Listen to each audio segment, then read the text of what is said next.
welcome to No Water River. I'm Renee LaTulippe, and this is the 14th episode of the Spotlight on NCTE Poets with Bennett Hopkins. Hi Lee, how are you today?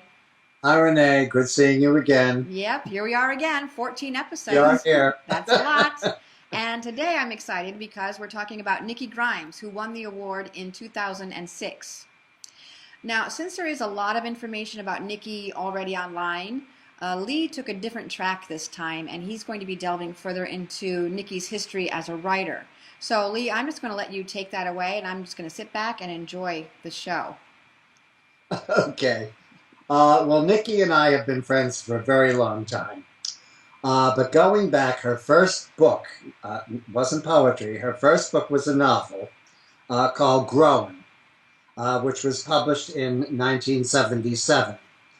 Now, some 40 books later, Nikki has shown an incredible versatility as a writer. Born in Harlem in 1950, after being tossed around in foster homes due to her parents' breakup, at 16, she went to live with her sister in New York City. When she was 17, she attended a meeting honoring Malcolm X, who was among one of America's greatest and influential African Americans. One of the speakers at the meeting she went to was James Baldwin, who was, of course, the noted author, playwright. Her goal at 17, and as a young writer, was to meet James personally. And she did. She got up, handed him, can you imagine this?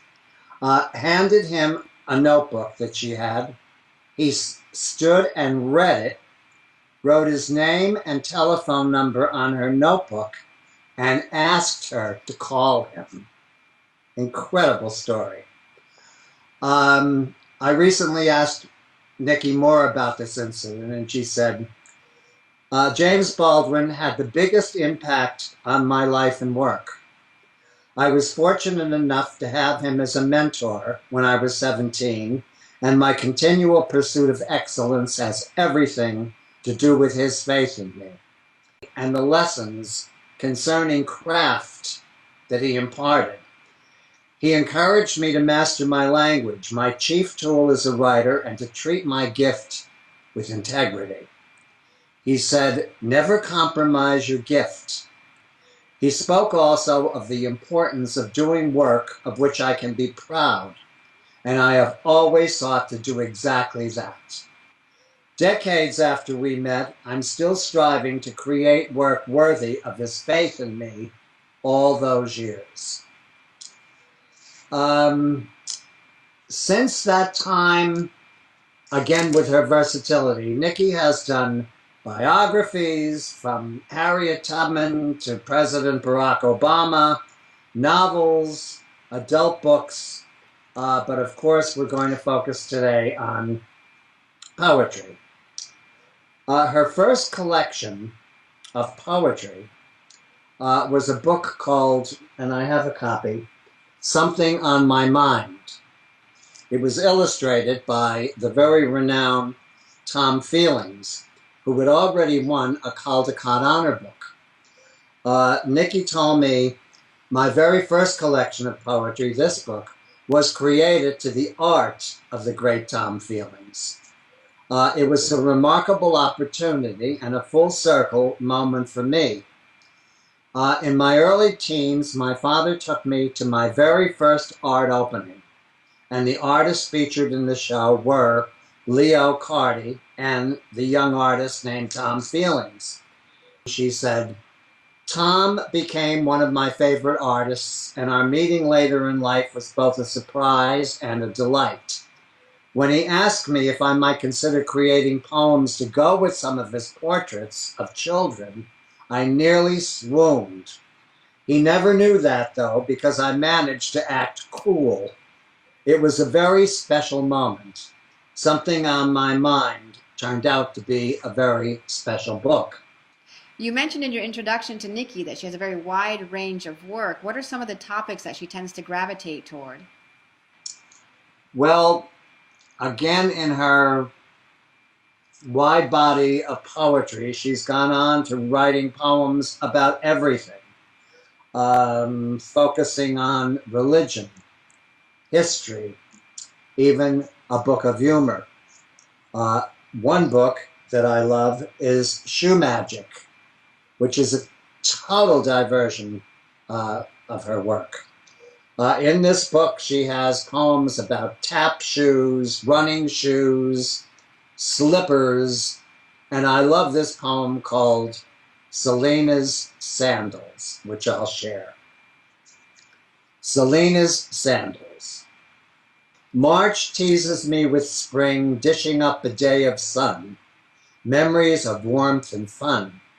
Summer picnics at the beach, dragonflies in easy reach, cruising town in sandal feet, slurping ice cream, cool and sweet, fireworks, water fights, humid days, muggy nights. Then I recall springs just to tease and cover my toes before they freeze. This book is special also to me because it's dedicated to me. In the dedication, Nikki writes, "For Lee Bennett Hopkins, a poet never had a better friend." And I cannot tell you how touched I was when I received this book. I opened it up and literally cried. We have had a lovely relationship over so many decades. I'm glad you shared that humorous poem. I wasn't even aware that she had written humorous poems. You did mention earlier that she had a difficult past, and I'm wondering, did she use that in any of her writing? Yes, Renee. She used it in many of her books. One in particular, which she had written, is called A Dime a Dozen, which was very autobiographical. And I'm going to share with you the preface to this book, which gives you an idea of her life. And it also talks about her craft, her craftsmanship, and it's titled, "Where Do Writers Come From?"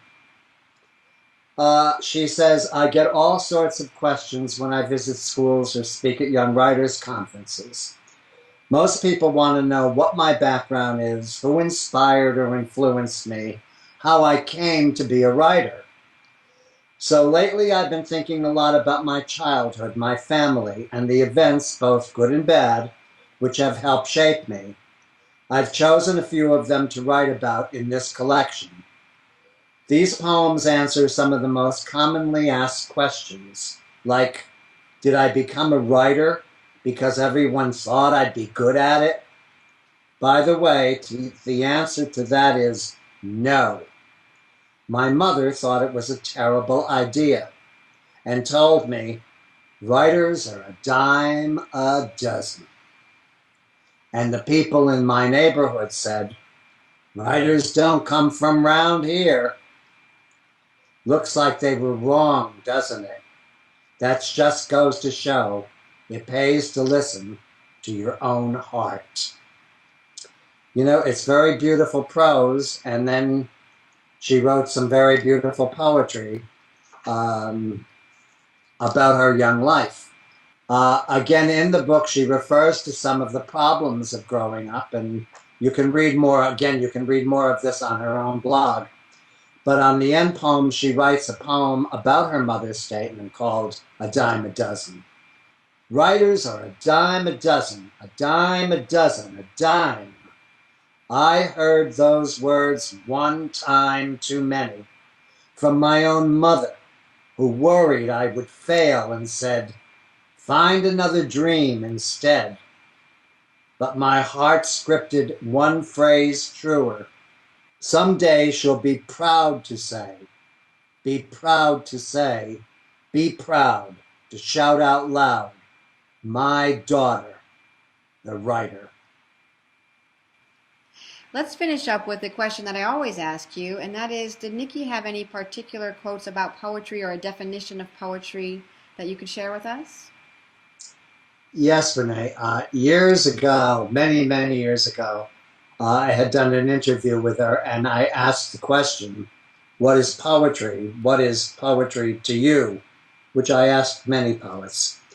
And she said, for me, poetry is a literature of brushstrokes. The poet uses a few choice words placed just so to paint a picture, evoke an emotion, or capture a moment in time, often, though not always, with the measured use of rhyme. We can close this with a very short verse she prefaced in A Dime a Dozen. She wrote a poem called The Dream. Oh, to poet like a laser, pierce darkness with one word. I know Nikki has pierced darkness with many of her words, with so many of her books. Lee, thank you once again for sharing your knowledge and insights into Nikki and her work. And thank you also to Nikki for participating with us in this interview. And to you watching, we'll see you for our next episode of the Spotlight on NCTE Poets. Thank you, and goodbye, Lee. As always, looking forward. Bye, Renee. Ciao, ciao.